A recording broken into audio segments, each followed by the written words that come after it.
আসসালামু আলাইকুম। আমি সাগর হোসেন, ব্রুনাই থেকে। এখন আমরা যাচ্ছি হলো ইফতারের বাজার করতে।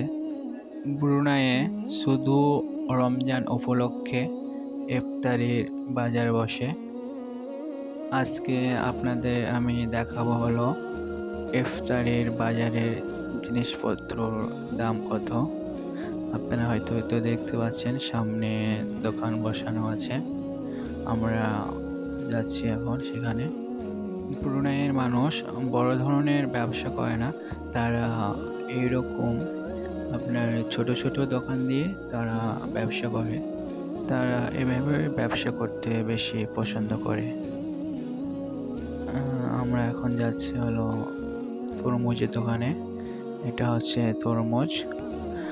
ব্রুনাইয়ে তরমুজ কেজি হিসাবে বিক্রয় করা হয়।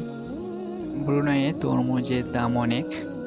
1 কেজি তরমুজের দাম হচ্ছে $3, যা বাংলাদেশি টাকায় প্রায় 270 টাকার মতো।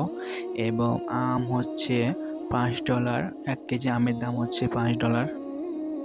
এবং আনারসের দাম হচ্ছে $2। 1 কেজি আনারসের দাম ব্রুনাই ডলার $2।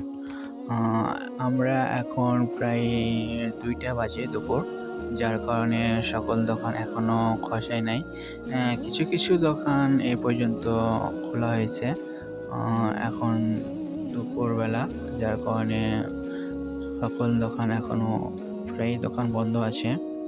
কিছু কিছু মাঝে মাঝে দোকান খোলা আছে। প্রায় সকল দোকানে দোকানদার হচ্ছে মহিলা, যার কারণে সরাসরি ভিডিও করতে একটু সমস্যা হচ্ছে, যেহেতু সকল দোকানদার হচ্ছে মহিলা। ব্রুনাইয়ে বেশিরভাগ দোকানে মহিলারাই থাকে। বাংলাদেশের প্রতিটা জিনিসের চেয়ে ব্রুনাইয়ের প্রতিটা জিনিসের দাম অনেক। এগুলো দোকান রমজান পর্যন্ত থাকবে, তারপরে আর থাকবে না। তো বন্ধুরা, আজকে এ পর্যন্তই। আবার দেখা হবে নতুন কোনো ভিডিওতে।